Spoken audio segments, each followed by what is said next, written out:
বিভিন্ন স্বাদের গল্প শুনতে এখনই সাবস্ক্রাইব করুন আমাদের ইউটিউব চ্যানেল হররস্কোপ অফিসিয়াল।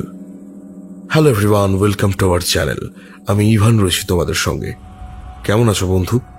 আশা করছি ভালো আছো এবং সকলকে ভালো রেখেছো। দেখো, অনেক দিন ধরে তোমরা রিকোয়েস্ট করছিলে অঙ্কুর বরের লেখা গল্প চাই। কমেন্ট বক্সে প্রত্যেকটা গল্পেই একটা প্রশ্ন তো আসতেই থাকে যে ক্ষুধিত সাপের পরের পর্ব দেবতার গ্রাস কবে আসবে। দেবতার গ্রাস তো আসবেই, কিন্তু তার আগে অঙ্কুর বরের লেখা আরো একটা হাড় হিম করা ভয়ের গল্প আমরা শুনে নেব আজকে, এবং আজকে তার প্রথম পর্ব। যেহেতু এটা বড় উপন্যাস, এটা পর্ব অনুযায়ী আসবে। আজকে শুনবেন আপনারা প্রথম পর্ব। তাহলে দেরি না করে শুরু করব, কিন্তু কিন্তু কিন্তু তার আগে আমার একটা রিকোয়েস্ট আছে। প্লিজ সবাই মিলে প্রচুর শেয়ার করুন লিঙ্কটা, যাতে প্রচুর ভিউজ আসে কাজটায়, এবং সকলে সাবস্ক্রাইব করুন হররস্কোপ অফিসিয়ালকে, কারণ আমাদেরকে খুব তাড়াতাড়ি 1.5 লাখ এবং তারপর 2 লাখের পরিবার হতে হবে। তাহলে টার্গেটটা তোমাদের দিলাম, প্রচুর শেয়ার করো যাতে প্রচুর প্রচুর প্রচুর ভিউজ হয় আর চ্যানেলটা আরো বড় হয়, কারণ আমরা গল্প মানেই তোমাদের জন্য। তাহলে চলো শুরু করছি আজকের গল্প, অঙ্কুর বরের কলমে হিকিরি সার্কাস, প্রথম পর্ব।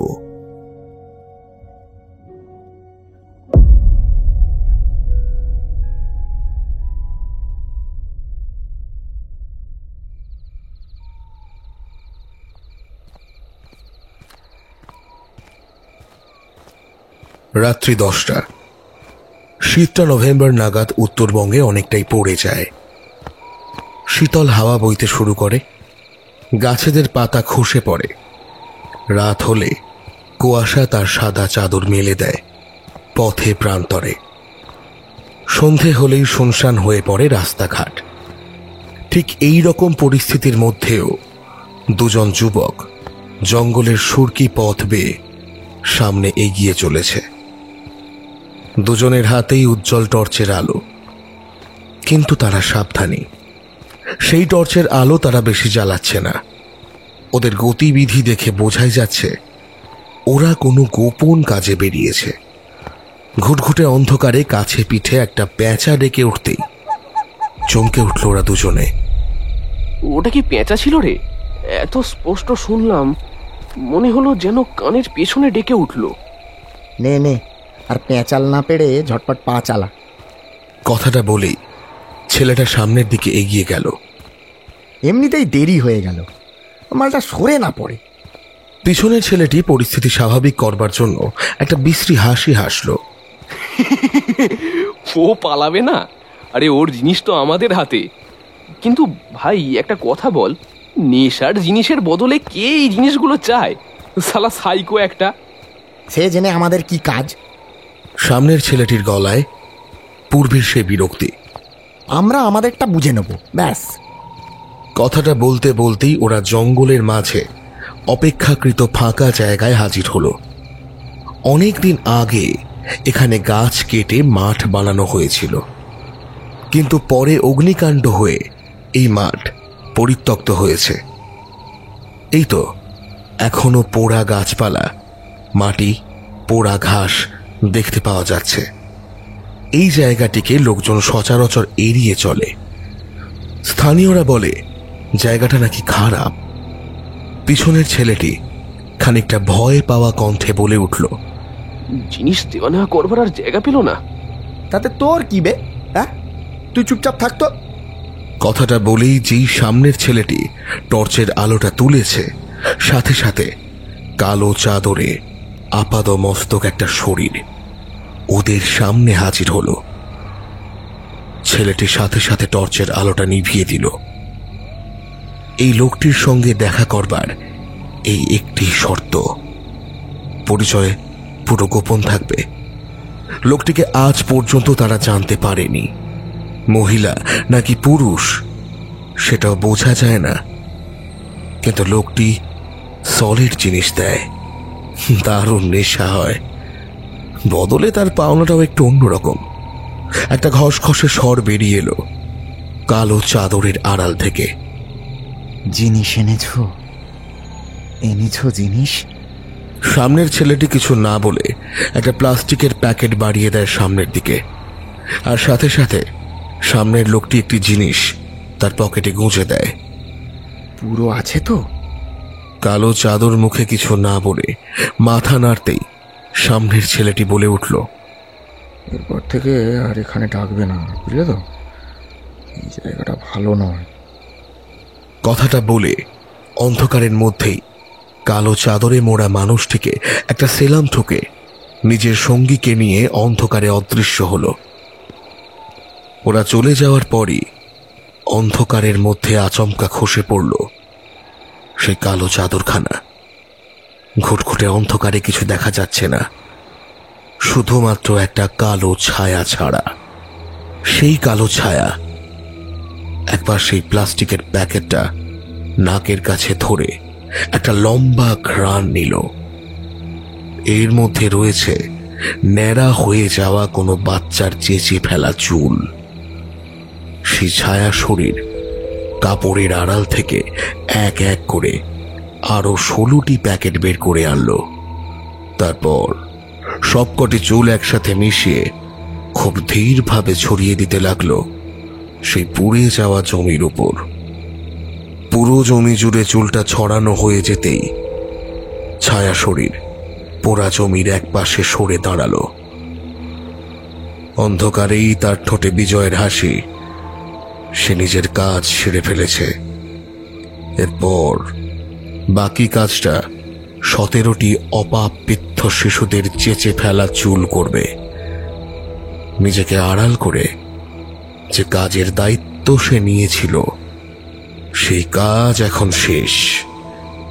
এখন যা হবে তা শুধুমাত্র সময়ের অপেক্ষা।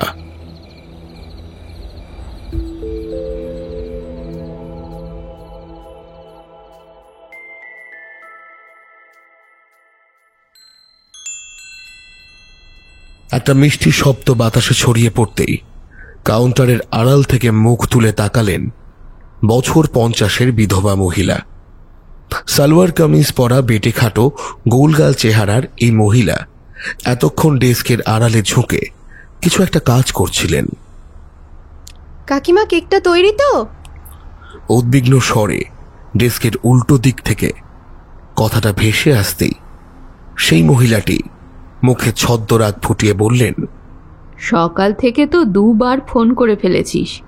আচ্ছা, একটা কথা বলতো, আজ পর্যন্ত এমন হয়েছে যে ভারতী বেকারি থেকে সময়ে জিনিস ডেলিভারি হয়নি?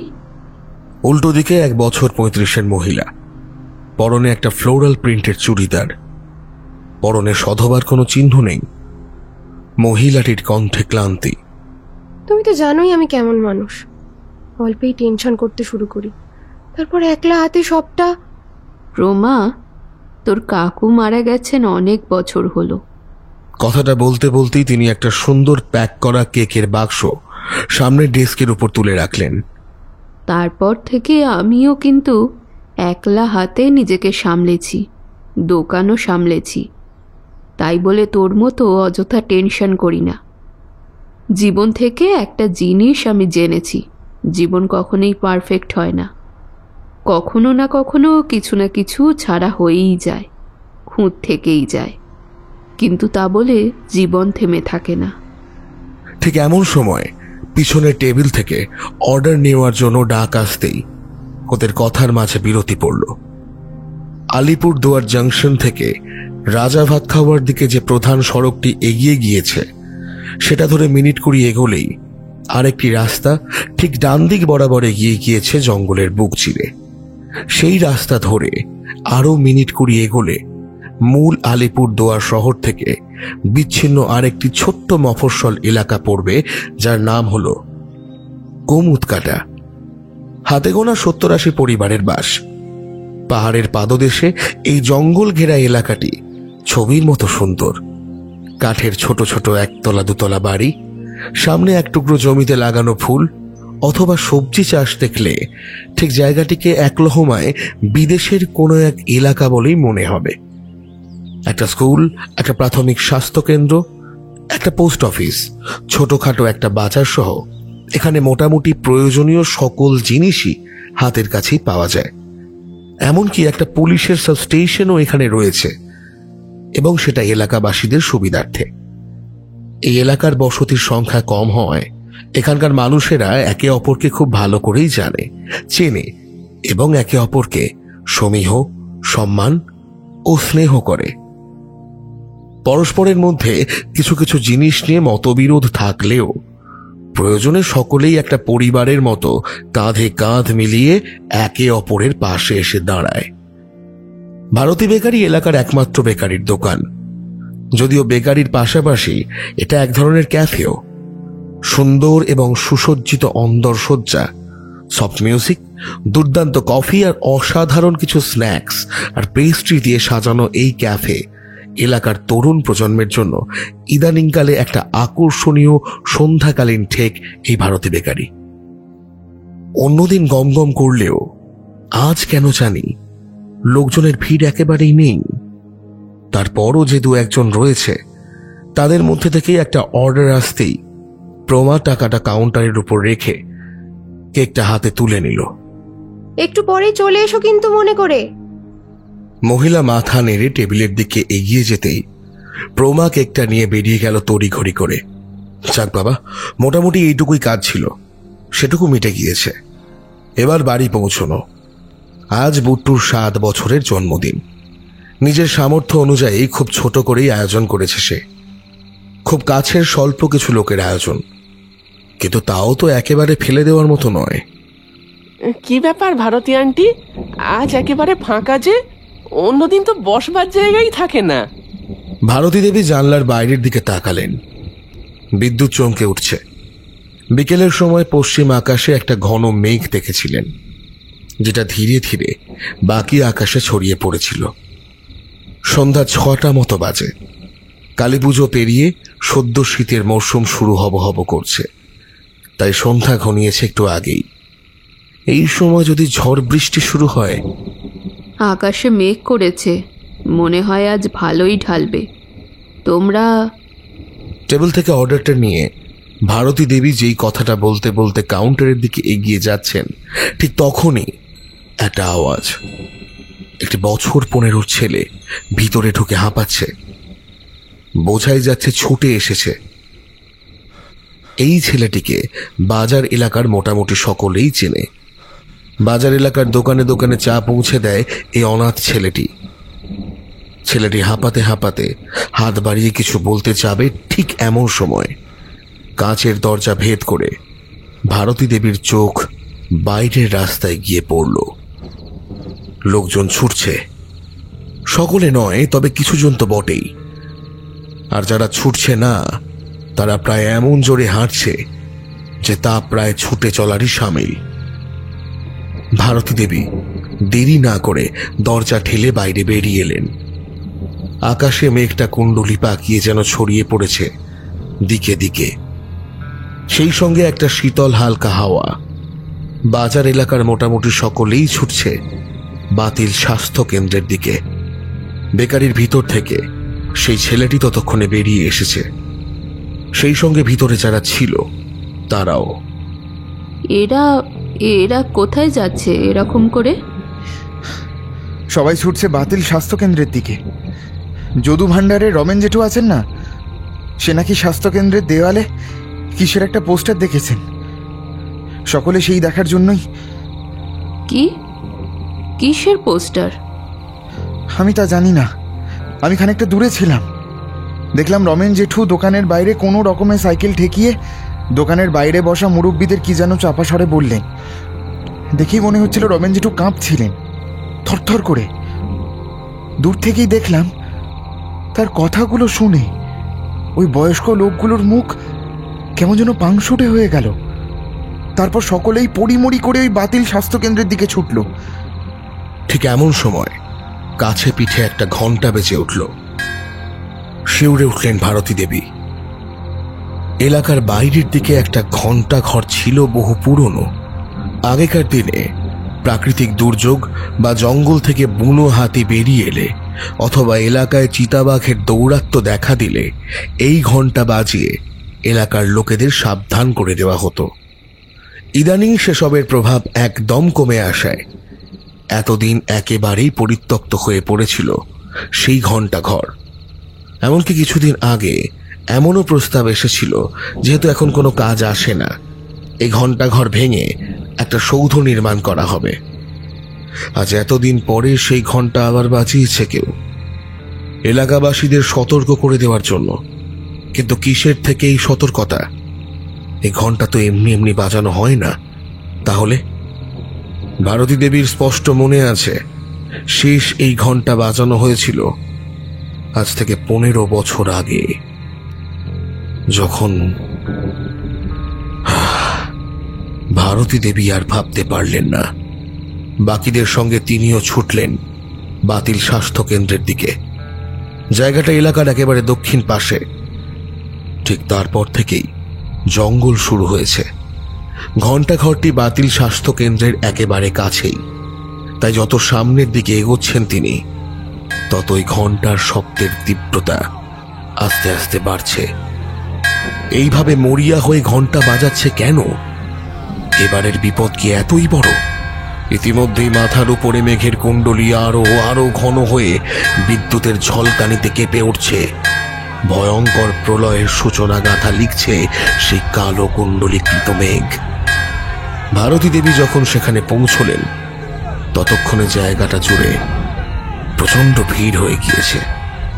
পুরো এলাকার লোক যেন জড়ো হয়েছে বাতিল স্বাস্থ্য কেন্দ্রের বাইরে।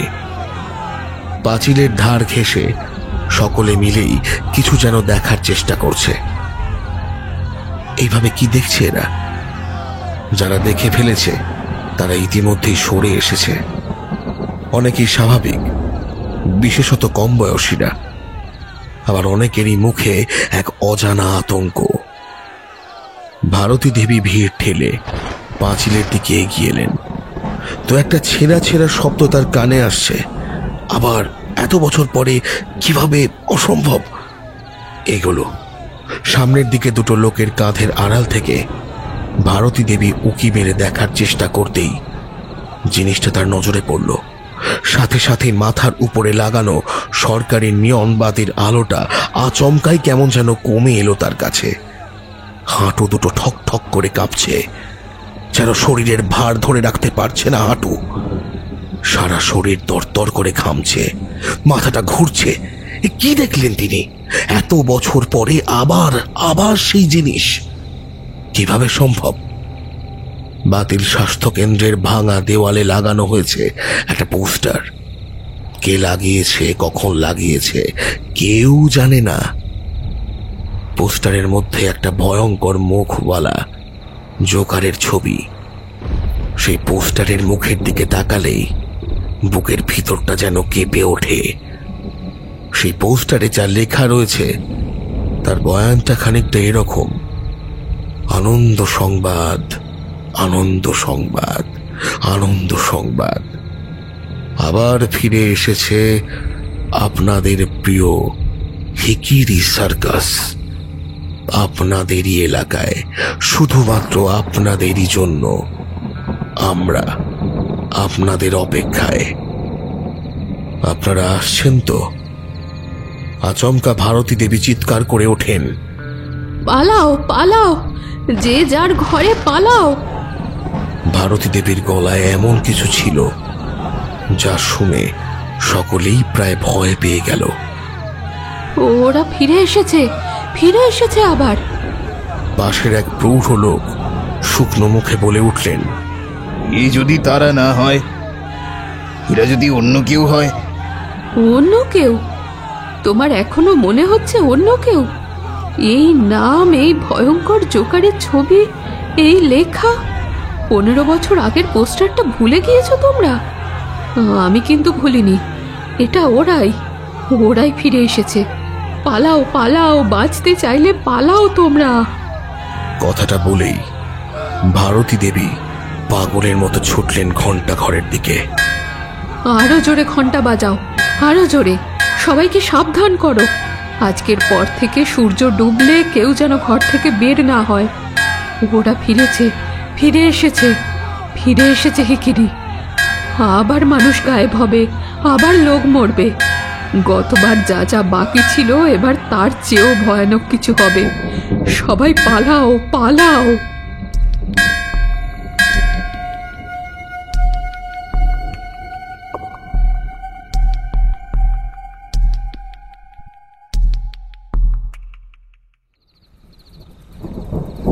মাথার ওপরের দিকে তাকিয়ে সাইকেলের প্যাডেলে জোরে চাপ দিল প্রমা। মেঘটা যেন কুণ্ডুলি পাকিয়ে ক্রমশ নিচের দিকে ধেয়ে আসছে, আর সেই সঙ্গে বজ্রপাত তো রয়েইছে। এখনই বৃষ্টি শুরু হবে।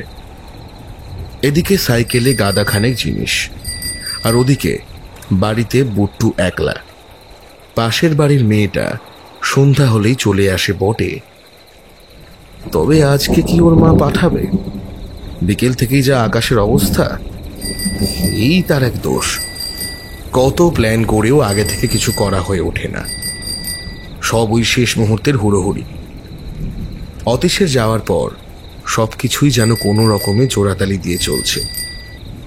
অবশ্য অতীশ নিজে ভীষণ গোছানো মানুষ ছিল, কি থেকে কি যে হয়ে গেল। ভাগ্যিস বাজারে স্টেশনারি দোকানটা ছিল, না হলে তো না খেতে পেয়ে মরতে হতো ছেলে মাকে। এমন সময় ঢং ঢং করে ঘন্টার আওয়াজটা কানে ঠেকতেই ভাবনাটা ছিন্ন হলো তার। ঘন্টাটা বেশ অনেকক্ষণ ধরেই বাজছে। এতক্ষণ সে গুরুত্ব দিচ্ছিল না, কিন্তু আচমকা শব্দের জোরটা বাড়তেই কেমন জানি একটা চোরা অস্বস্তি হতে শুরু করলো। ঘন্টা ঘরের ঘন্টা তো কেউ বাজায় না সচরাচর, তাহলে আজ কেন? কোনো বিপদ ঘটল নাকি? না, তার এত ভাবার সময় নেই। এই মুহূর্তের জন্য তার সবচেয়ে বড় বিপদ বুট্টুর জন্য কেক নিয়ে যাওয়া আর ঘর ডেকোরেশন। লোকজন আসার আগেই সেরে ফেলতে হবে সেটা। কটা বাজবে বড়জন? 6:30 থেকে 6:45। এরই মধ্যে এদিকে ঘুটঘুটে রাতের অন্ধকার যেন। তার বাড়িটা মূল এলাকা থেকে একটু পিচ্ছিল, জঙ্গল এলাকার শুরুর মুখে। পিচের রাস্তায় নিয়নবাতির হলুদ আলো জ্বললেও এই রাস্তা মোটামুটি ফাঁকাই থাকে। তাছাড়া একটু সামনেই জঙ্গল রয়েছে। যতই আলো জ্বলুক, কখন কোন জন্তু বেরিয়ে পড়ে। ওই তো সামনের মোড়টা ঘুরলেই তার বাড়িটা দেখা যাবে। সে আরো জোরে জোরে সাইকেলের গতি বাড়িয়ে দিল। কেকটা ঠিকঠাক থাকলে হলো। ঠিক এমন সময় রাস্তার সবকটা নিয়ন বাতির আলো একসঙ্গে তপ তপ করে উঠল। সর্বনাশ, সে তো টর্চ নিয়ে বেরোতে ভুলে গিয়েছে। এখন যদি রাস্তার আলো এই ঝড় বাদলার চোটে নিভে যায়। কথাটা ভাবতে ভাবতেই সত্যি সত্যি রাস্তার সবকটা আলো একসঙ্গে নিভে পুরো জায়গাটা অন্ধকারে ডুবে গেল। লোকে বলে অন্ধকারে মেঘলা আকাশের নাকি নিজস্ব একটা আলো থাকে, কিন্তু কোথায় আলো? সে তো অন্ধের মতো সাইকেলটাকে এগিয়ে নিয়ে যাচ্ছে। একবার খানা খন্দে পড়লে কেকটা তো পড়ে নষ্ট হবেই, সেই সঙ্গে সাইকেলেরও 12টা বাজবে। ব্যাগের ভেতরে মোবাইলটা আছে, তার ফ্ল্যাশ আলোটা জ্বালালে হয়। কিন্তু সে এখন কোথায় ভিতরে ঢুকে রয়েছে বের করা আরেক ঝামেলা। তার চেয়ে বরং এইভাবে আন্দাজ করে ভাবতে ভাবতেই একটা রূপলি আলোর ঝিলি আর একটা বাজ পড়ার শব্দ ক্ষণিকের জন্য আলোকিত হয়েছিল চারিদিক। আর তাতেই সামনের দিকে যা দেখলো, সাথে সাথেই 2 হাতে ব্রেক কষে হুড়মুড় করে রাস্তার ওপরেই সাইকেল সমেত হুমড়ি খেয়ে পড়ল প্রমা। কাঁধের একপাশে লেগেছে, কিন্তু ওসব ভাবনার সময় নেই। ওই ক্ষণিকের আলোতেই সে সামনের দিকে কাউকে দেখেছে। ঠিক বুঝতে পারেনি ওটা কে ছিল, কোনো জন্তু নাকি মানুষ, কিন্তু দেখতে অনেকটা সার্কাসের জোকারের মতো ছিল। সে দ্রুত হাতে ব্যাগ হাতড়াতে লাগলো। মোবাইলটা বের করতে হবে।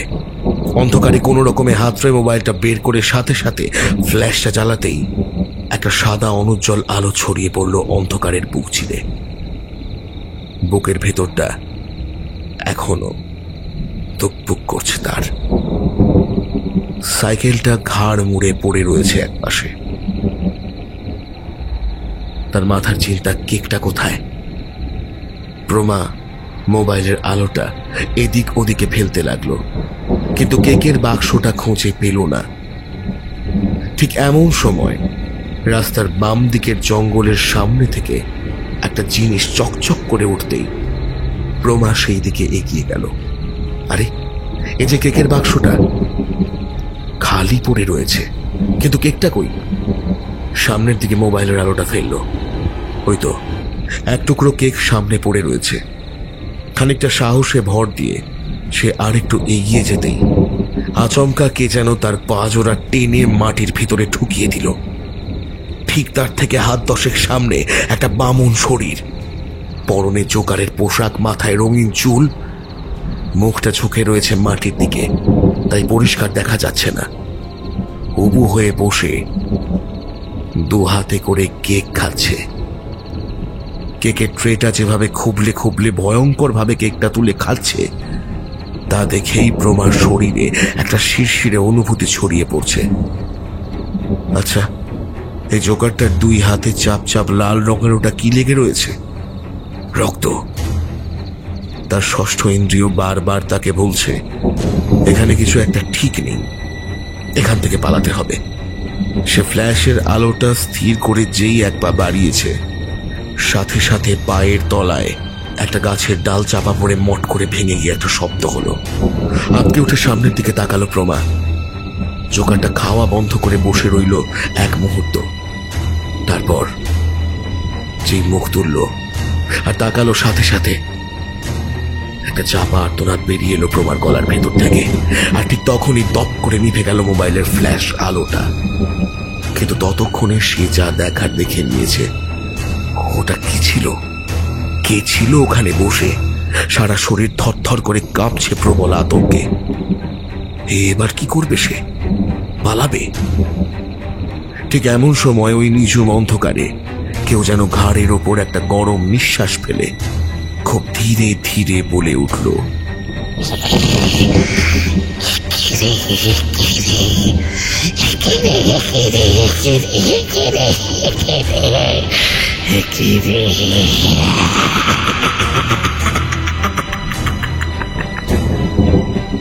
ব্যাস, তারপর প্রমার আর কিছু মনে রইল না।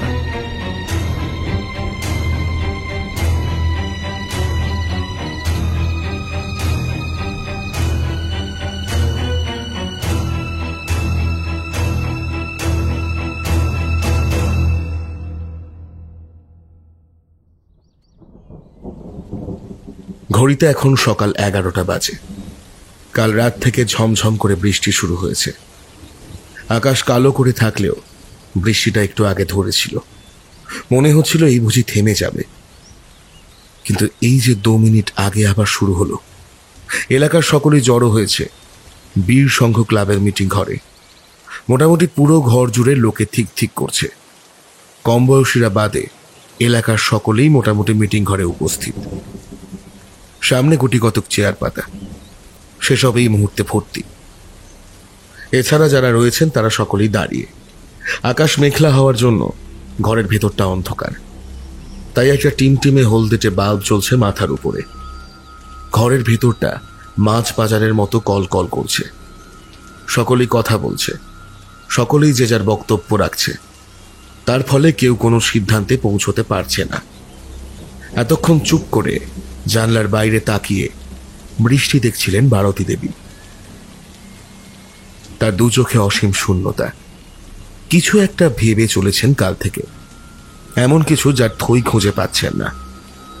হিকিরি সার্কাস, 15 বছর আগের কমুদ কাটার ত্রাস এতদিন পর কিভাবে ফিরে এলো, আর কেনই বা ফিরে এলো? ঠিক এমন সময় ঘরের ভিতরে একটা বলিষ্ঠ পুরুষ কণ্ঠ প্রায় চিৎকার করে উঠল, শান্ত হন সকলে। ভারতী দেবী দেখলেন একজন মধ্যবয়স্ক লোক কথাটা বলে উঠলেন। পরনে একটা হালকা রঙের ফতুয়া। এই লোককে তিনি এর আগেও দেখেছেন। নাম অসীম দুয়ারি।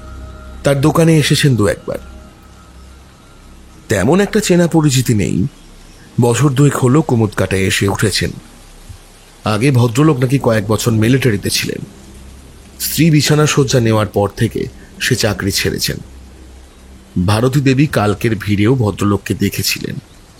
অসীমবাবুর বলিষ্ঠ কণ্ঠে মুহূর্তেই ঘরের ভিতরে নীরবতা নেমে এলো। তিনি সকলের দিকে তাকিয়ে বলে উঠলেন, এইভাবে চিৎকার চেঁচামেচি করতে থাকলে কিছুই লাভের লাভ হবে না, বরং সময় নষ্ট। আমাদের উচিত যা ঘটছে সেই নিয়ে এই মুহূর্তে কথা বলা। এলাকার বয়স্করা এই ব্যাপারে কথা বলতেই পারেন, তবে আমি ভারতী দেবীকে এই ব্যাপারে কথা বলার জন্য অনুরোধ করব, কারণ উনি কালকে প্রথমে এই নিয়ে কথা বলেছিলেন। আর তারপরেই ঘরের সকলের দৃষ্টি সাথে সাথে ঘুরে গেল ভারতী দেবীর দিকে। কয়েক মুহূর্তের জন্য থতমত খেলেন বটে, কিন্তু পরক্ষণেই নিজেকে সামলে গলা খাঁকারি দিয়ে সামনে এগিয়ে এলেন। ঘরের সবকটা চোখ তার দিকে নিবন্ধ। ভারতী দেবী ধীরে ধীরে ওড়নার আড়াল থেকে একটা হলুদ রঙের কাগজ বের করে আনলেন, ইদানিংকালে দেখতে পাওয়া বিয়ের সরু সরু কার্ডগুলোর মতো। হলুদ কাগজের উপরে কালো কালো অক্ষরে লেখা রয়েছে, হিকিরি সার্কাস, টিকিট মূল্য, প্রতি টিকিটে প্রবেশ একজন, সময় সন্ধ্যার পর সারা রাত্রি, আমরা আপনার আগমনের অপেক্ষায়। ব্যাস, আর নিচে একটা লাল কালির স্ট্যাম্প। টিকিট, হিকিরি সার্কাসে প্রবেশের টিকিট। এটা আমি সকালে আমার ঘরের ভেতরে পাই। কাল রাতে কেউ এই টিকিটটা আমার দরজার তলার ফাঁক থেকে ঘরের মধ্যে ফেলে রেখে গিয়েছিল। আমার বিশ্বাস এই টিকিট আপনাদের প্রত্যেকের কাছেই রয়েছে। ঠিক যেভাবে আমি পেয়েছি আপনারাও একইভাবে পেয়েছেন, তাই তো? কথাটা বলে তিনি সকলের দিকে একবার চোখ ফেরাতেই সকলে একে একে তাদের হাতের ভাঁজে লুকিয়ে রাখা হলুদ রঙের টিকিটটা মেলে ধরলেন। যারা পুরনো তারা জানবেন, আজ থেকে 15 বছর আগে এরা ঠিক এইভাবেই ফ্রি টিকিট বিলিয়েছিল।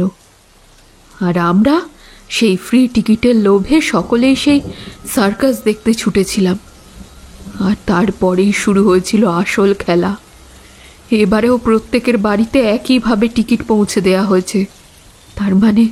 তার মানে এবারও গতবারের মতো খেলা হবে, তবে আরও ভয়ঙ্করভাবে। এই টিকিটের অর্থ কি জানেন? হিকিরিতে আমাদের অবাধ প্রবেশ, অর্থাৎ চাইলেও আমাদের সেখানে যেতে কোনো বাধা রইল না। ওরা ঠিক আমাদের নিয়ে যাবেই। আমরা চাই বা না চাই, আমাদের ঠিক ওরা নিয়ে যাবেই। ঘরের ভিতর থেকে এক যুবক বলে উঠল, কিন্তু এই হিকিরি কারা চালায় এই সার্কাস? কই, কাছে পিঠে তো কোনো তাঁবু পড়তে দেখিনি সার্কাসে। তাহলে পাশ থেকে আরেকজন যুবক বলে উঠল, সত্যিই তাই। তাছাড়া একটা সার্কাসের দলকে তো ভয় পাওয়ার কি আছে? হ্যাঁ, এটা কোনো সাধারণ সার্কাসের দল নয়, যাদের তাঁবু থাকবে কোনো মাঠে ঘাটে। এরা ভয়ঙ্কর কিছু। এখানে যারা থাকে, খেলা দেখায়, মজা করে, ভেলকি দেখায়, সকলেই ভয়ঙ্কর কিছু। ভয়ঙ্কর কিছু? কি ভয়ঙ্কর কিছু? আরে দিন শেষে তো সকলেই মানুষ। রাজ্যে পুলিশ প্রশাসন আছে, তেমন কোনো। যদি বলি ওরা মানুষ নয়, ওরা অন্য কিছু। ভারতী দেবীর কথা শুনে সকলে চুপ করে গেল মুহূর্তেই। নতুন যারা, তাদের চোখে মুখে সন্দিগ্ধ ভাব। অসীমবাবু সেটা লক্ষ্য করে শীতল স্বরে বলে উঠলেন, ভারতী দেবী, নতুন যারা তারা ঠিক ব্যাপারটা বুঝতে পারছেন না। আপনি বরং 15 বছর আগে কি হয়েছিল সেটা বলুন, তাহলেই পুরোটা পরিষ্কার। 15 বছর আগে? ভারতী দেবীর কথাটা শুরু করার সাথে সাথেই আরেকজন বয়স্ক ভদ্রলোক দলের মধ্যে থেকে এগিয়ে এলেন। কাঁপা কাঁপা গলায় বলে উঠলেন, আমি বলছি। এই লোকটির নাম বিশ্বম্ভর প্রামাণিক। আলিপুরদুয়ারে পোস্ট অফিসের চাকরি করতেন। কয়েক বছর হলো রিটায়ার করেছেন। অসীমবাবুর কেন জানি মনে হলো ভারতী দেবী কথাগুলো বলুক, তা বিশ্বম্ভরবাবু চান না, তাই নিজেই এগিয়ে এলো।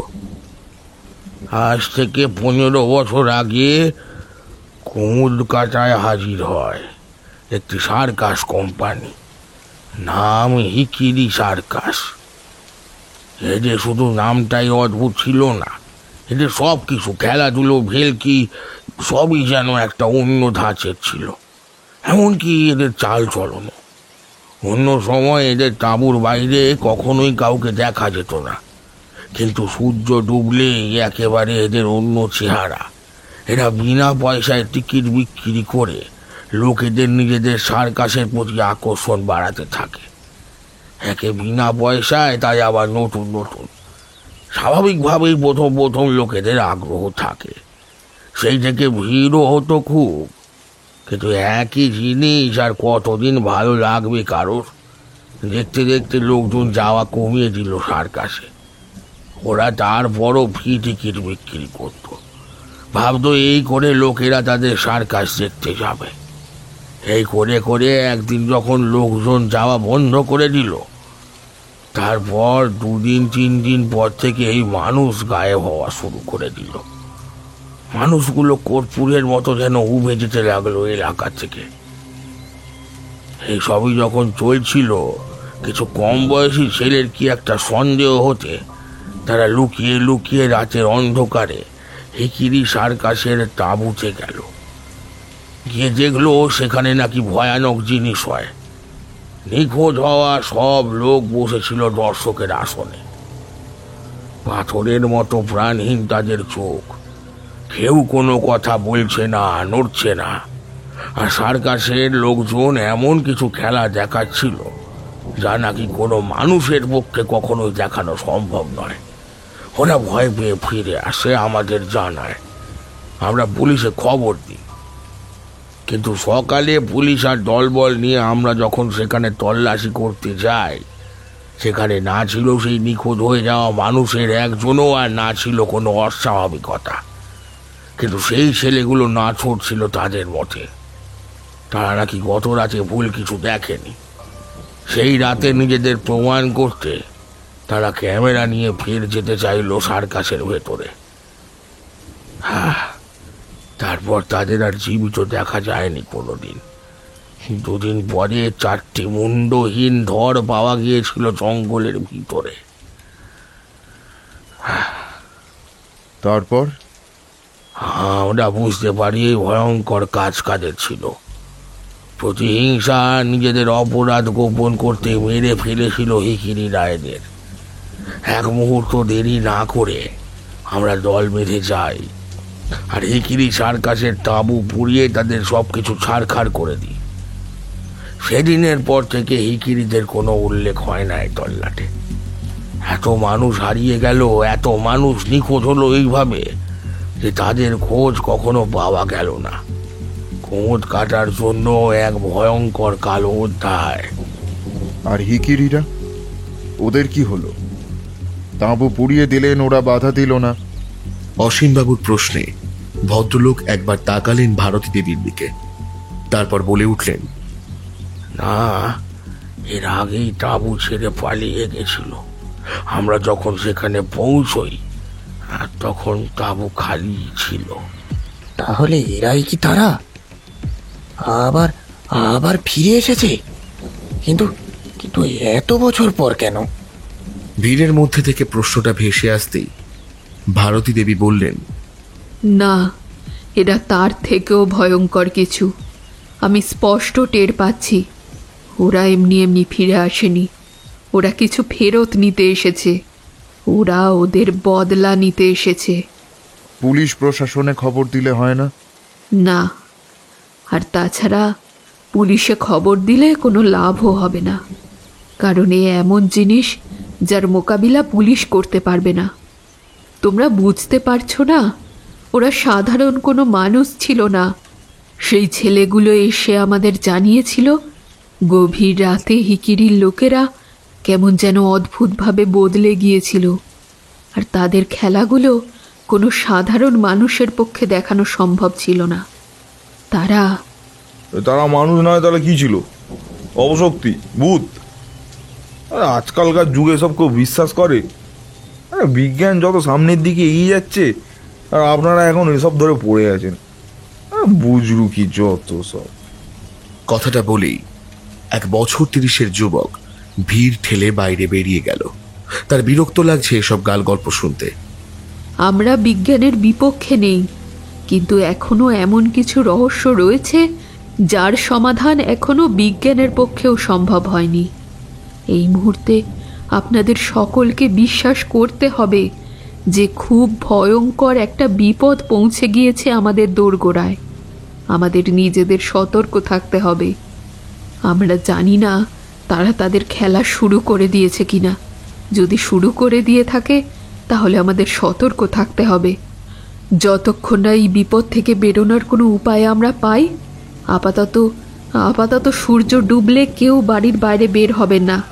আর ভারতী দেবীর কথার মাঝেই মানুষের অসন্তোষের রোল উঠল।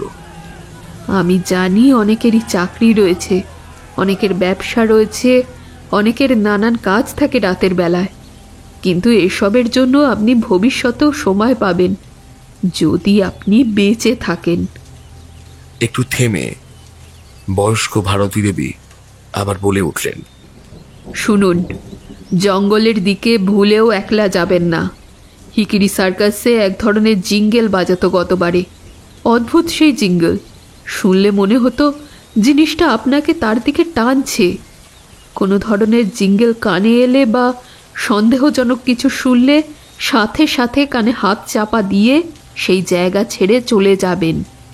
হিকিরি যেহেতু আপনাদের বাড়িতে ফ্রি টিকিট পৌঁছে দিয়েছে, ওরা যেন তেন ভাবে আপনাদের নিজেদের তাঁবুর ভেতরে টেনে নিয়ে যাবে। আপনাদের অনুরোধ, বাঁচতে চাইলে কখনোই ওদের তাঁবুর ভেতরে যাবেন না। শুনলেন আপনারা? ওদের তাঁবুর ভেতরে যাবেন না।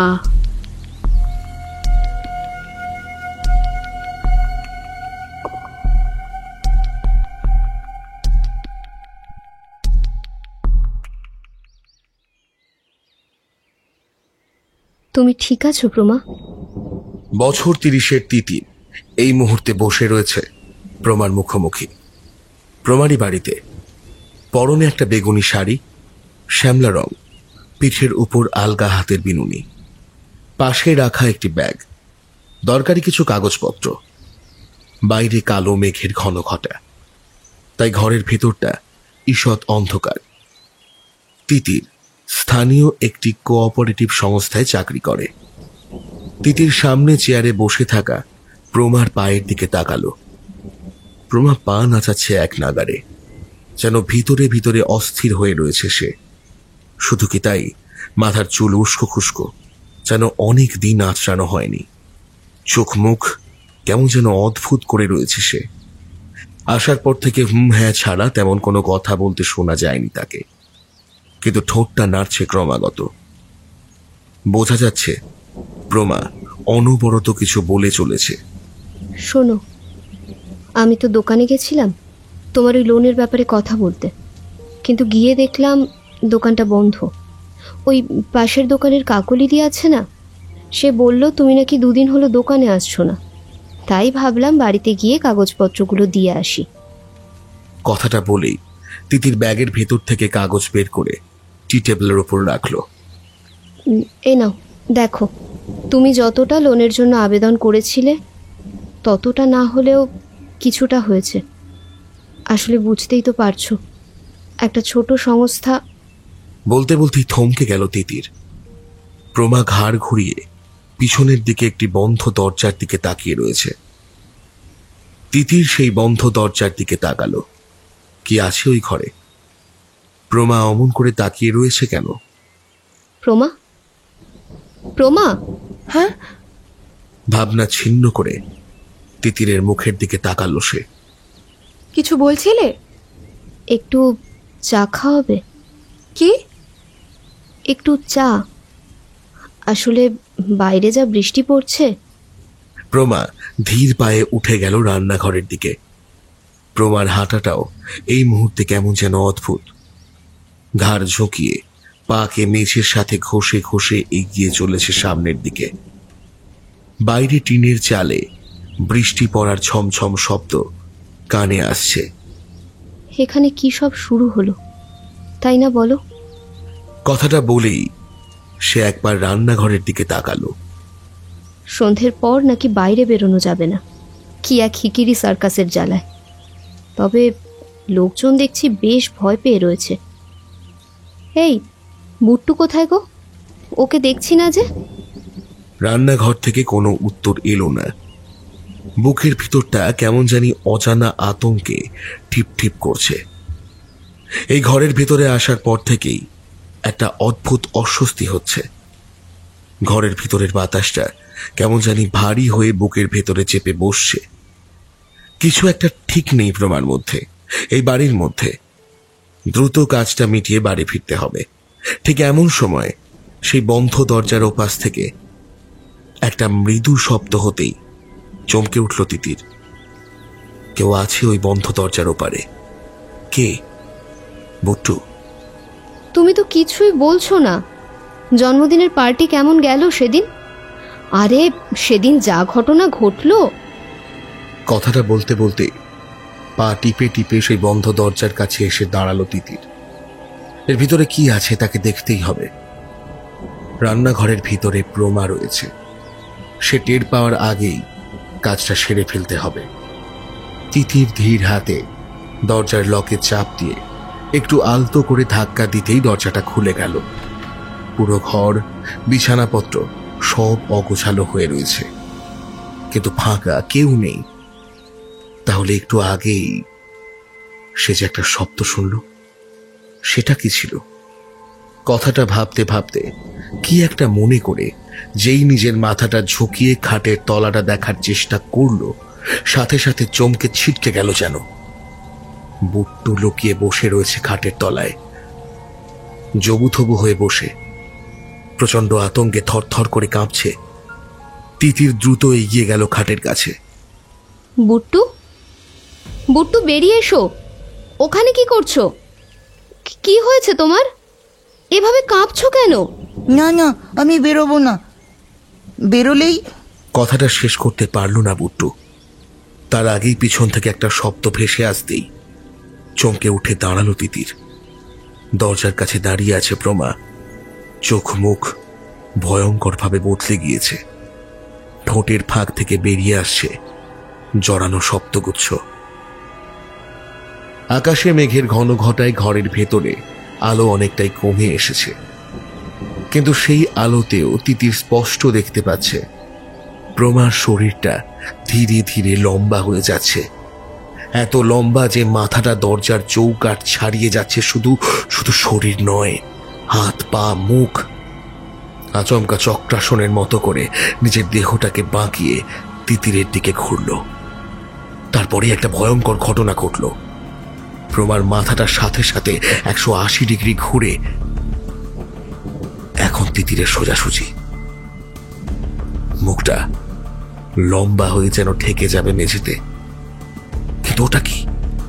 মুহূর্তেই তিতিরের সারা শরীর যেন বরফের মতো জমে গেল। প্রমার ঘাড়ের পাশ থেকে আর একটা মাথা গজিয়ে উঠছে, অবিকল প্রমার মতো দেখতে তাকে, কিন্তু তারাহীন সাদা চোখ আর করাতের ফলার মতো দাঁতের শাড়ি বুঝিয়ে দিচ্ছে এ প্রমা নয়, প্রমার থেকেও ভয়ঙ্কর কিছু। জিনিসটা ওইভাবে এক পা করে এগিয়ে আসছে তিতিরের দিকে। তিতির নড়তে পারছে না, কারণ ততক্ষণে তার কানে এসে ঠেকেছে প্রমার মুখ থেকে বেরিয়ে আসা সেই শব্দ।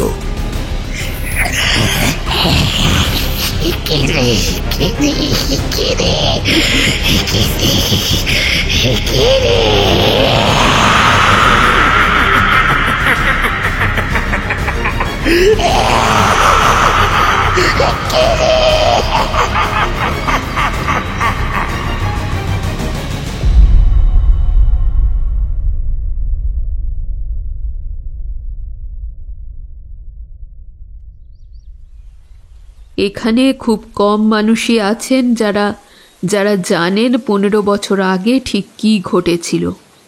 বেশিরভাগ মানুষই মারা গিয়েছেন, আর অনেকেই এলাকা ছেড়ে চলে গিয়েছেন।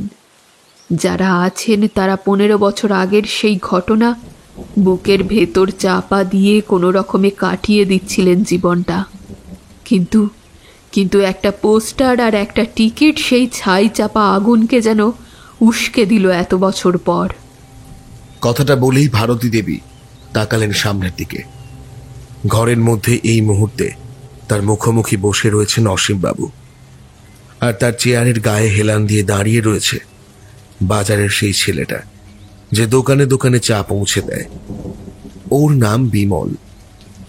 ও অনাথ। নিজের ব্যাপারে যেটুকু গল্প বলে তা যথেষ্টই মন খারাপ করা। ছোটবেলায় বাবা মাকে হারিয়ে কাকার কাছে মানুষ, কিন্তু সেই কাকা একদিন দূরপাল্লার ট্রেনে উঠে তাকে ওইটুকু বয়সে আলিপুরদুয়ার জাংশনে নামিয়ে রেখে কোথায় যেন চলে যায়।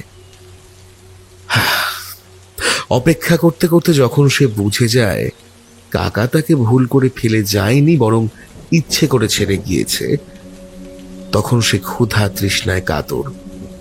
সেই সময় এলাকারই চায়ের দোকানের মালিক হীরালাল গোসাই ওরফে এলাকার হিরুদা তাকে উদ্ধার করে আনে। তারপর থেকে সে ওই হিরুদার দোকানেই রয়ে গিয়েছে। তাও এই ঘটনা বছর 10 উপরে তো হয়েই গিয়েছে, কিন্তু কিছু জিনিস বিমলের স্মৃতিতে আজও অমলিন। দিনের বেলা কটা লোক আর আসে, ব্যবসা যেটুকু ছিল সেটুকু তো সন্ধ্যের পরে, আর এখন সেসবও অতীত। বাজার এলাকা তো বিকেলের পরেই ফাঁকা হতে শুরু করে, আর সন্ধ্যের আগেই খাঁ। এসব তো 15 বছর আগেও হয়েছিল, তাই না? অসীমবাবুর প্রশ্নে ভারতী দেবী মাথা নাড়লেন। হ্যাঁ, ঠিক 15 বছর আগে এই সব জিনিসেরই পুনরাবৃত্তি হয়েছিল। জানেন, ওই যে প্রমা বলে যে মেয়েটিকে খুঁজে পাওয়া যাচ্ছে না, ও এসেছিল সেই দিন দোকানে কেক নিতে। ওর ছেলের জন্মদিন ছিল সেদিন, আমারও নেমন্তন্ন ছিল। কিন্তু পোস্টারের ঘটনাটা ঘটতেই সেই হিসেব গুলিয়ে গেল। আমার বিশ্বাস ও ওই দিন থেকেই। শুনেছি তো, মহিলার ছেলেও নিরুদ্দেশ, আর একজন মহিলাও। হ্যাঁ তিতির, এই তো সবে শুরু, এখনো অনেক বাকি, ঠিক কতবারের মতো।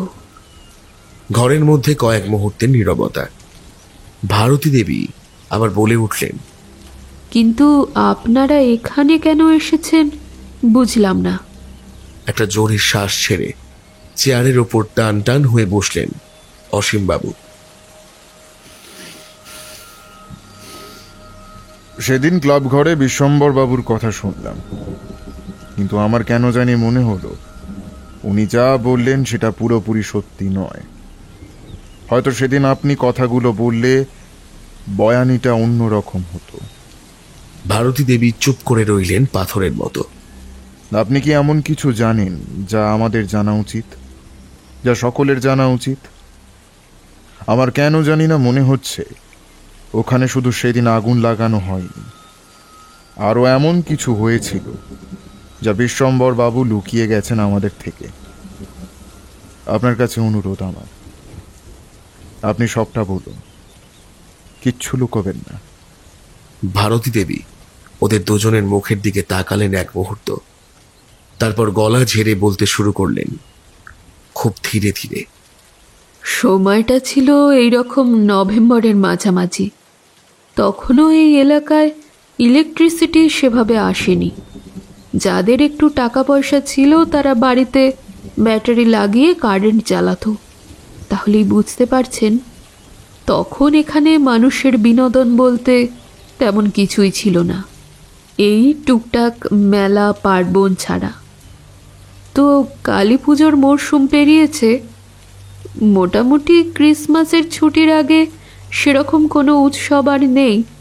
এরই মধ্যে একদিন আচমকা আমরা একটা পোস্টার দেখতে পাই এলাকা জুড়ে। একটা সার্কাস বসেছে এলাকার পূব দিকে জঙ্গলের মাঝে, তারই বিজ্ঞাপন, ঠিক গতকালের পোস্টারের মতোই। যেহেতু এখানে তেমন কোনো মাঠ নেই, তাই জঙ্গলের মাঝেই কিছু গাছ কেটে একটা মাঠ মতো বানিয়েছিল বাচ্চাদের খেলাধুলার জন্য। তো সেই মাঠেই নাকি বসেছে এই সার্কাস। সেই সময় কয়েকজন উঠতি ছোড়া মিলে দেখেও এসেছিল ওদের তাঁবু। সার্কাসের নাম ছিল হিকিরি সার্কাস। যদিও আমরা কাউকে কখনোই তাঁবুর বাইরে দিনের বেলা দেখিনি। তারপর একদিন দেখি হুট করে এলাকায় একটা র্যালি বের হয়। ঝিকিমিকি পোশাক পরে নারী পুরুষ মিলে কর্তব্য দেখাতে থাকে। কি ছিল না সেই র্যালিতে! নাচ, গান, জিমন্যাস্টিক, ছোট ছোট জোকারের খুনসুটি, মূকাভিনেতাদের রঙ্গতামাশা, মহিলাদের সাইকেলের ওপরে ব্যালেন্সের খেলা। একটা সার্কাসে যা যা দেখি আমরা, তাই সব যেন চোখের সামনে দেখছিলাম। সেই র্যালিতেই একজন মাইকিং করছিলেন। সম্ভবত তিনি ছিলেন ওই সার্কাসের মালিক। আমরা তো এসব দেখে খুব আমোদ পাই। ওনারা সেখানেই ফ্রিতে টিকিট বিলি করতে শুরু করেন। আমরাও বেশ মজা পাই। এইভাবে কাউকে ফ্রিতে কিছু দিতে দেখলে মজাই লাগে। আমরা তখন মনে করেছিলাম যে এসব হয়তো নিজেদের প্রমোশনের জন্য, ফ্রি টিকিট বিলিয়ে নিজেদের শোয়ে দর্শক টানার ধান্দা। আর আমরাও সেই সুযোগের সদ্ব্যবহার করি। মনে আছে, পুরো এলাকা খালি করে লোকজন গিয়েছিল ওদের প্রথম শো দেখতে। আর সে এক শো ছিল বটে। এর আগে সার্কাস দেখেছিলাম শিলিগুড়িতে। তারাও অনেক বড় দল ছিল, কিন্তু এরা এত ছোট দল হয়েও সেদিন আমাদের যা বিনোদন দিয়েছিল, আমরা খুব মজা পেয়েছিলাম। সেদিন ফিরে আসি, কিন্তু পরের দিন আবার র্যালি, আবার ফ্রি টিকিট বিলি। আমরা আবার সবাই যাই, কিন্তু প্রথমবারের মতো এবার আর খুব একটা মজা পাই না। কারণ সেই একই জিনিস, একই খেলা, একই হাসি ঠাট্টা। ফিরে আসি, আবার পরের দিন র্যালি, আবার টিকিট বিলি। কিন্তু এইবারে খুব একটা আগ্রহ দেখা যায় না মানুষের মধ্যে। স্বাভাবিকভাবেই এটা একটা ছোট এলাকা, একই জিনিসে মানুষ আর কত মজা পাবে। দেখতে দেখতেই হিকিরি সার্কাস নিয়ে আগ্রহ কমতে থাকে মানুষের মধ্যে। দিনকে দিন সেই আগ্রহ তলানিতে ঠেকতে থাকে। ওরা মনে করত বিনামূল্যে যে কোনো জিনিসের প্রতি মানুষের আগ্রহ চিরকাল থাকবে, কিন্তু এমনটা কি হয়েছে কখনো? বরং যা মূল্যহীন তার কদর কমে যায়। একটা সময় পরে এমন হতে থাকে যে ওদের র্যালি বেরোতো, কিন্তু একটা লোকও ফিরে তাকাতো না। এইভাবে কিছুদিন পরে ওদের সন্ধ্যার র্যালি বেরোনোও বন্ধ হয়ে যায়। আর ঠিক তারপর থেকেই শুরু হয় সেই সব ঘটনা। কী ধরনের ঘটনা? বলছি, পরিবার পিছু শুরু হলো অদ্ভুত ঘটনার সূত্রপাত। অদ্ভুত ভয়ঙ্কর সব জিনিস দেখা, সবসময় ঘোরের মধ্যে থাকা, ফিস ফিস করে অদৃশ্য কারোর সঙ্গে কথা বলা।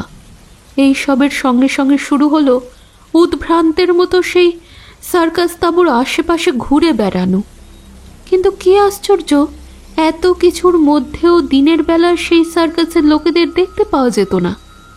আর তার কিছুদিন পরেই সেই সব মানুষগুলো যেন উবে যেতে লাগলো হঠাৎ করেই। শুরু হলো খোঁজ।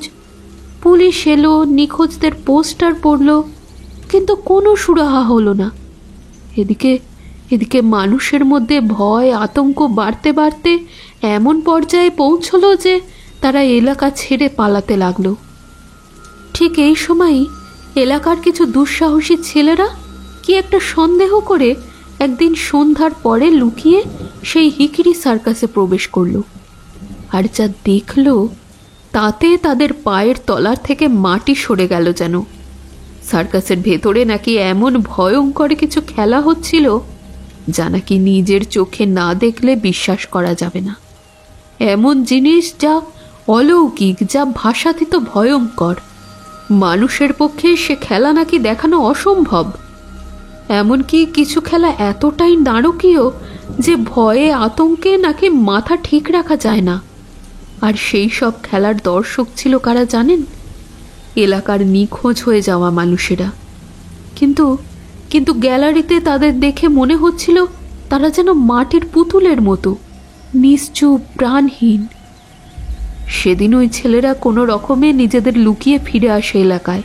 এলাকার লোকজনদের জানায়। পরের দিন পুলিশ আসে দলবল নিয়ে, সঙ্গে এলাকার লোকজনও কিছু থাকে।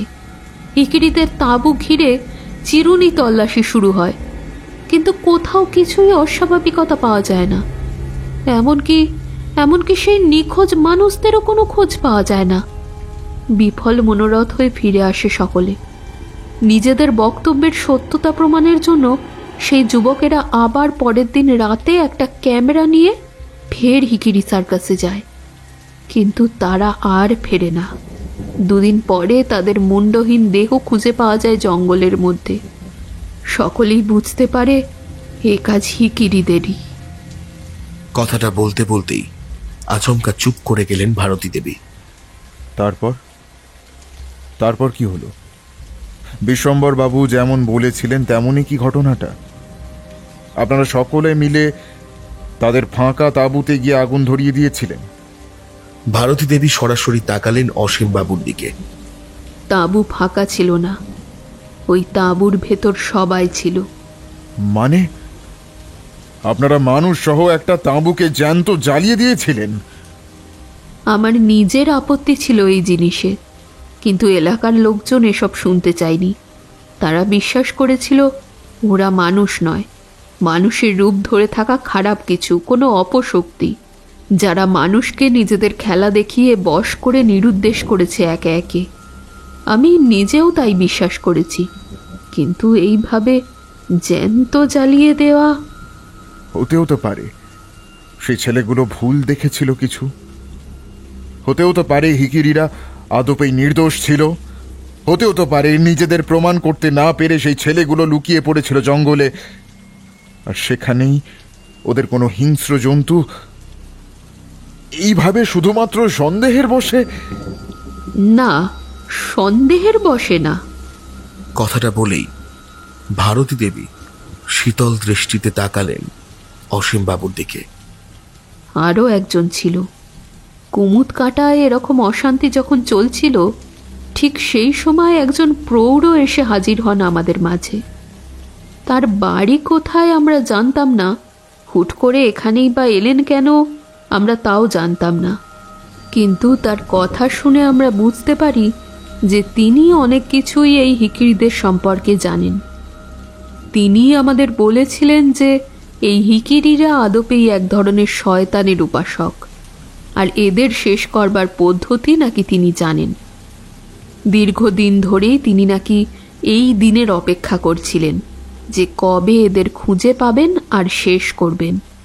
তার নির্দেশ মেনেই এলাকার লোকজন সেই রাতে তাঁবুর দরজা বাইরে থেকে বন্ধ করে আগুন লাগিয়ে দেয়। কেটে কেটে কথাটা উচ্চারণ করলেন অসীমবাবু। ঘরের মধ্যে কয়েক মুহূর্তের নীরবতা। হ্যাঁ, কিন্তু যাদের জ্বালিয়ে পুড়িয়ে মেরে ফেলা হয়েছিল তারা তো নিশ্চয়ই কেউ আর জীবিত নেই। একে শয়তানের উপাসক আর তার ওপর অশরীরী, এদের আটকানো এবারে একেবারেই সম্ভব না। তার উত্তর ওই লোকই বলতে পারবে। কথাটা বলেই উঠে দাঁড়ালেন অসীমবাবু। এই লোক কোথায় থাকে আপনি বলতে পারবেন? এই লোককে আমার দরকার, আমাদের দরকার।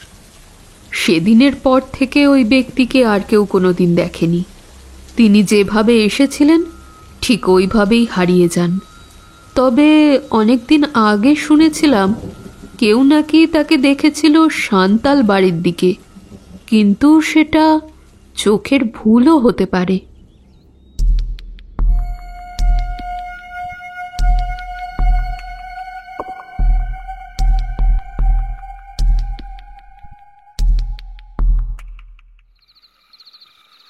দাদা, এই ঘাটের মরা বগাটা কোথায় গেল বলতো? কথাটা বলতে বলতেই সিগারেটে একটা শোক টান দিয়ে ধোঁয়ার রিং বানিয়ে মাথার উপরে ছেড়ে দিল প্রলয় নামের ছেলেটা। বয়স বড়জোর 25-26। এই মুহূর্তে আরো 3 ছেলে রয়েছে ওর সঙ্গে। সকলেরই বয়স একই রকম, সকলেই উঠতি যুবক, খানিকটা বখাটে গোছের, সব ধরনের নেশাতেই পারদর্শী, উচ্ছৃঙ্খল। অর্ক পাশ থেকেই বিড়বিড় করে উঠল, মালটা ওর কাছে রেখেছিলি কেন? সালা ভিতুষতা, দেখ বাড়ি থেকে হয়তো বেরোতেই পারেনি। আরে সে তো আমার বাড়ি থেকেও জানলে বাওয়াল হবে। পেছনের জানলা গলে একেবারে লুকিয়ে এসেছি। সালা বাবার প্রসাদে একটু সুপ টান দেবো বলে এতটা রিস্ক নিচ্ছি, আর দেখ ওই বাঞ্চতটা সালা ঝোলাচ্ছে। প্রলয় কথাটা বলেই তাকালো পাশের ছেলেটির দিকে। এই ছেলেটি ওদের সকলের তুলনায় একটু বয়সে বড়, ওই 30-এর কাছাকাছি। একে আমরা আগে দেখেছি সেই ক্লাব ঘরের মিটিংয়ে। সেই মাঝপথে বিজ্ঞানের সব মানে না বলে যে বেরিয়ে গিয়েছিল। কি হলো বান্টিদা, এরকম চুপ মেরে আছো কেন? বান্টি তার হাত থেকে সিগারেটটা নিয়ে একটা টান দিল। এলাকার লোকজন দারুণ ভয় পেয়ে রয়েছে। আমার বাপ মা তো বেরোতেই দিচ্ছিল না, এরকম অশান্তি করে বেরিয়েছি, তাই এক্সাম মেয়াজ ফেয়াজ খিঁচে রয়েছে। আচ্ছা, সত্যিই কি হিকিরি সার্কাস মানুষদের ডাকে নিজের তাঁবুর ভেতরে? আমার এসব শুনলে আবার হেভি ভয় লাগে ভাই। এই যাদবাল, এসব ভূত ভূত কিছু হয় না, সব কুসংস্কার। কে কোন সাথে এসব গুজব চলাচ্ছে জানি না ভাই, কিন্তু ওদের এই খেলা আবার খুব জ্বলছে একবার এসবের। আরে ওই তো বাগা। আচমকা অন্ধকার ফুঁড়েই ঠিক ওদের কাছে একটা রোগা ছিপছিপে শরীর উদয় হলো। এই বাঞ্চত, এই কোথায় ছিলি তুই এতক্ষণ? হ্যাঁ, তোর জন্য কতক্ষণ ধরে ওয়েট করছি জানিস? প্রলয়ের কথার উত্তর না দিয়ে বগা নামের ছেলেটি ছিলিমে আগুন ধরিয়ে অনেক যত্ন করে দুটো টান দিয়ে পাশের জনের দিকে বাড়িয়ে দিল সেটা। শোন, জিনিসটা আমার কাছে ছিল তাই বেরোনো, নইলে এতটাই নির্জনে একলা আসতে গিয়ে আমার যে অবস্থা হচ্ছিল, এই জিনিস এরপর থেকে নিজেদের কাছেই রাখবি। কথাটা বলতে বলতেই আচমকা থমকে গেল বগা। ওরা যেখানে গোল হয়ে বসেছিল সেটা একটু ফাঁকা জায়গা, পার্কের মতো করা। বাচ্চারা বিকেলে খেলতে আসে।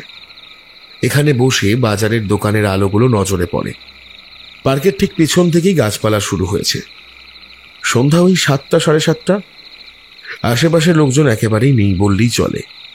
অন্ধকার ঘনিয়েছে আগেই। রাস্তার ধারের নিয়ন বাতির হলুদ আভা ওদের গায়ের কাছে এসে পড়ছে।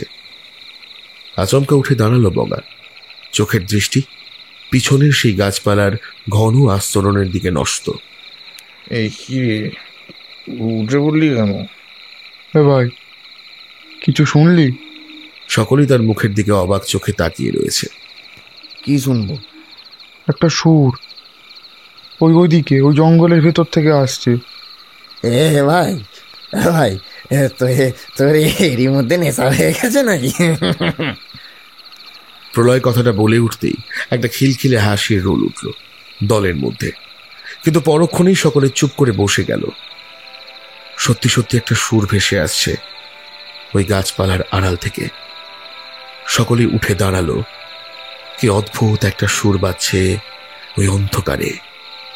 এক টানা শুনলে মনে হয় মাথাটা ঝিমঝিম করে। ঠিক এমন সময় চারিদিকটা কেমন জানি একটু একটু করে অন্ধকার হয়ে উঠতে লাগলো। বান্টি ঘাড় ঘুরিয়ে দেখল রাস্তার নিয়ন বাতির আলোগুলো দুদিক থেকে নিভতে নিভতে এসে একেবারে ওদের সামনের বাতির কাছে এসে কয়েক মুহূর্তের জন্য থমকে গেল, আর ঠিক তার পরের মুহূর্তে সেটাও দপ করে নিভে চারিদিক অন্ধকারে ভরে উঠল।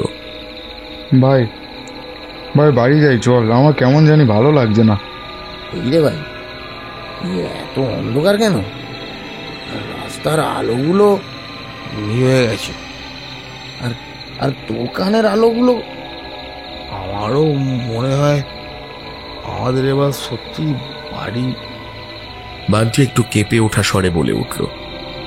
ওর কথাটা শেষ হলো না, তার আগেই বগা পা পা করে সামনের সেই জঙ্গলের দিকে এগোতে লাগলো। জিঙ্গিলের সুরটা সবকিছু যেন গ্রাস করে ফেলছে। আচ্ছা, সে কি সত্যি সত্যি কোনো সুর শুনছে, নাকি এসব তার নেশার কল্পনা? এ ভাই, এ বগা বগা, আর কই যাস?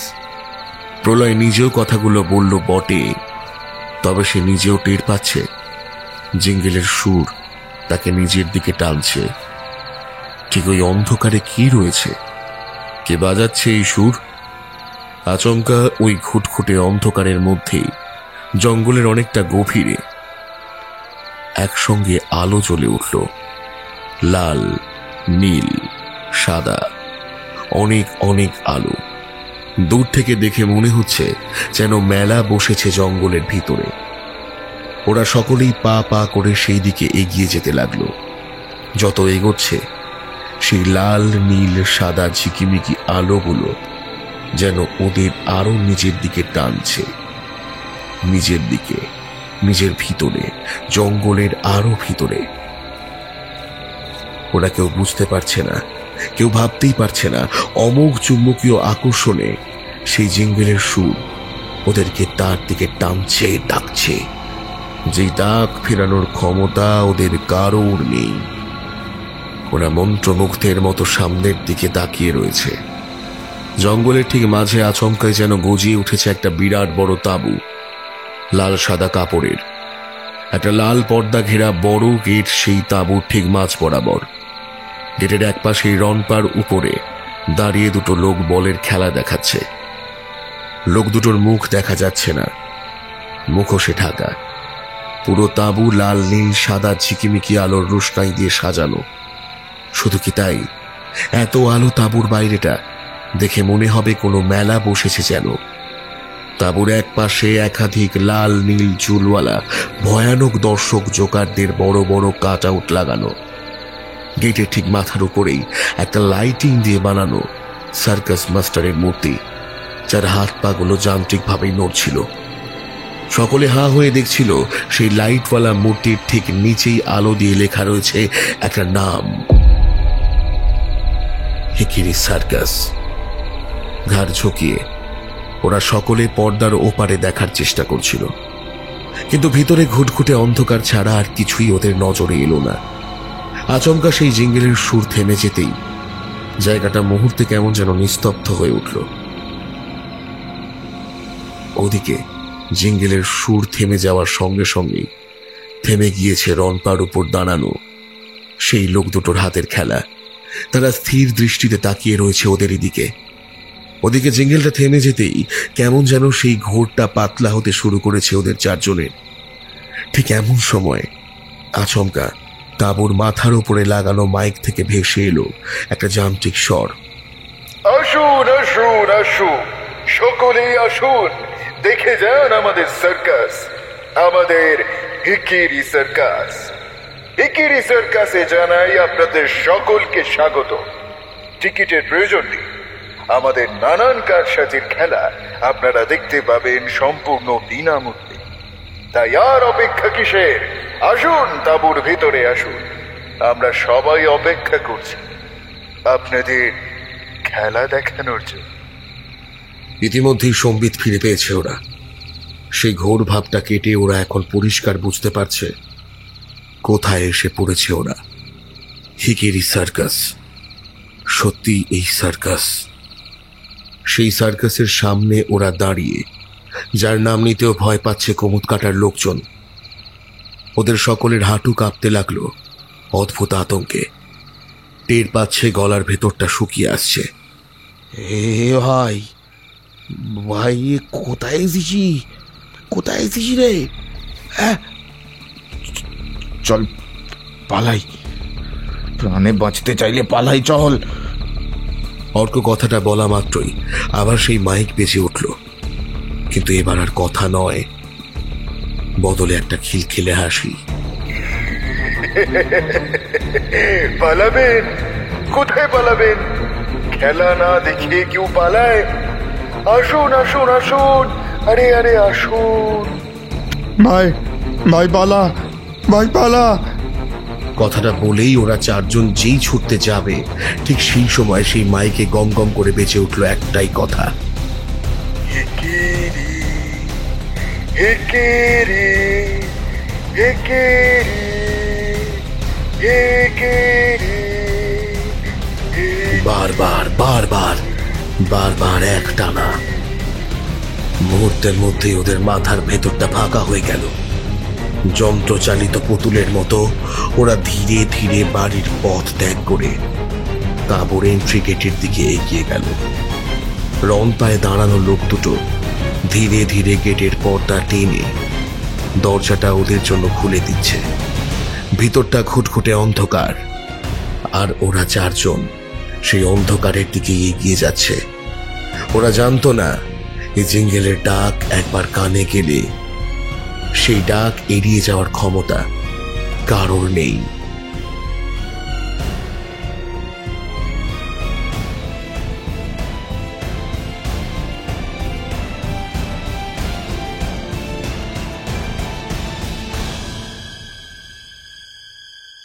শুনলেন গল্পের প্রথম পর্ব।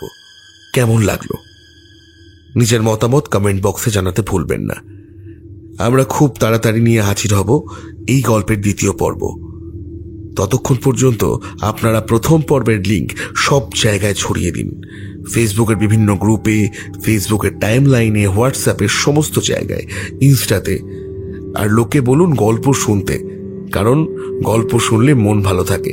আপনার চারপাশে যে সমস্ত মানুষ দুঃখে রয়েছে, কষ্টে রয়েছে, তাদেরকে বলুন গল্প শুনে আয়, গল্প শুনলে দুঃখ ভুলে যাবি। তাহলে আমরা আসছি খুব তাড়াতাড়ি দ্বিতীয় পর্ব নিয়ে। ততক্ষণ পর্যন্ত সকলে ভালো থাকবেন, সকলকে ভালো রাখবেন।